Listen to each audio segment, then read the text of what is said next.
It's good to be back at Del Sol High School. Go Dragons!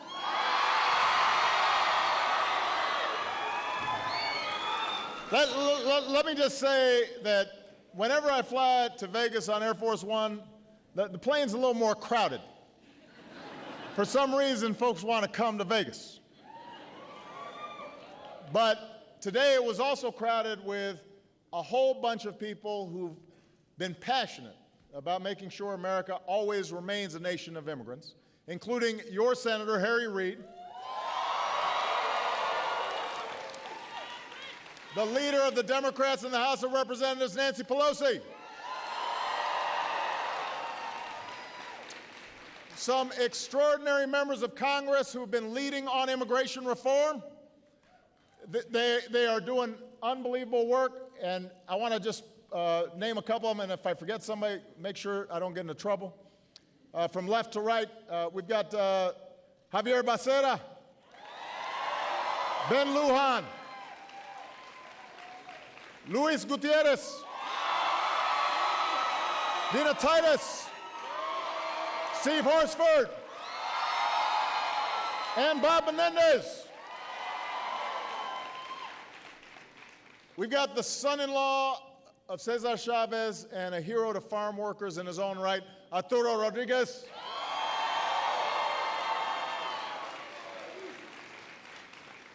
And I just want to, and since we're on farm workers, a legend, somebody who's just been a great friend to working people all across the country, Lourdes Huerta is here. Good to see you.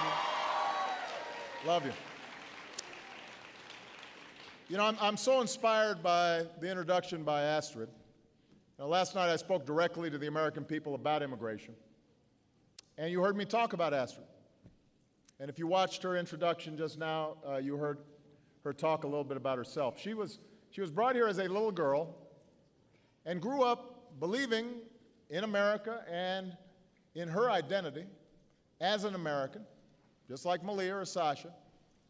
And then as she grew up, she found out that she was undocumented, which meant she couldn't do all the things her friends could do.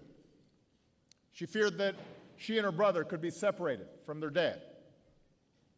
And then one day she decided to start advocating for her fellow dreamers and to stand up for her family and to fight to make a difference in this country that she loves. And part of what makes America exceptional is that we welcome exceptional people like Astrid.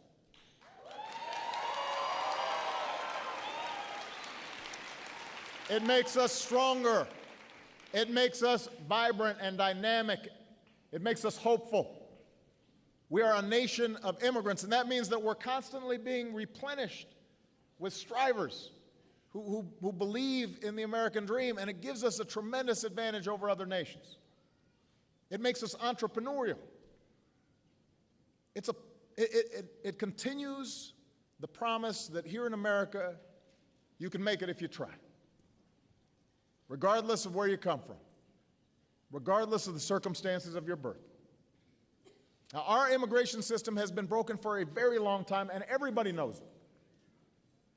As Americans, we believe in fairness, the idea that if we work hard and play by the rules, we can get ahead. But too often, the immigration system feels fundamentally unfair.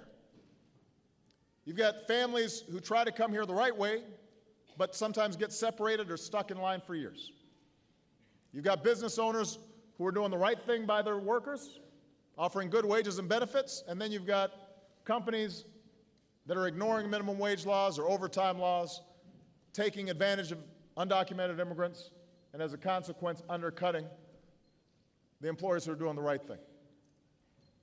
All of us take offense to the idea that anybody can reap the rewards of living in America without its responsibilities. And folks like Astrid and Astrid's parents, who desperately want to make amends, embrace the responsibilities of living here, they're forced to either live in the shadows or risk having their families torn apart. We've known about this for years, and we've known we can do better. And for years, we haven't done much about it. Well, today we're doing something about it.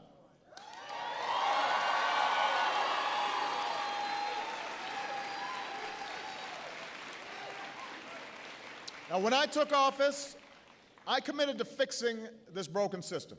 And I began by doing what I could to secure our borders, because I do believe in secure borders. And over the past 6 years, illegal border crossings have been cut by more than half.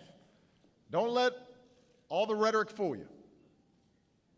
There was a brief spike this summer in unaccompanied children being apprehended at the border, but it was temporary, and the number of such children is now actually lower than it's been in nearly 2 years. Overall, the number of people trying to cross our border illegally is at its lowest level since the 1970s, when I was in high school. And I've got gray hair now. So it's been a long time.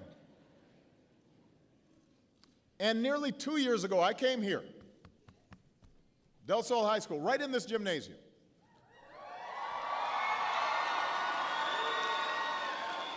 And I said that the time had come for Congress to fix our broken immigration system. And I laid out some basic principles for reform that a lot of different parties could agree on.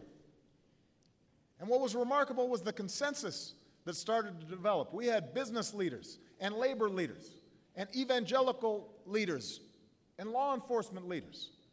We had Republicans and we had Democrats and independents.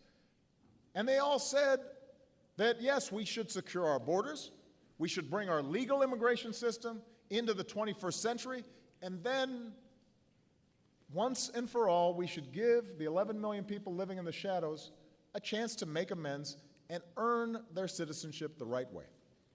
So those were our principles. We laid them out. We were very clear.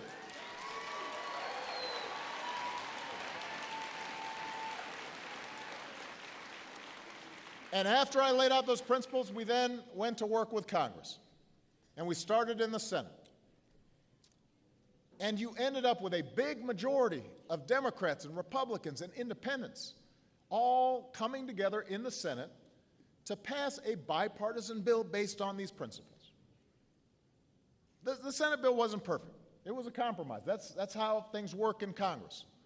That's how things work in a democracy. Not everybody was satisfied with every provision, but it was a good, solid, common-sense bill that would have made our immigration system a lot better.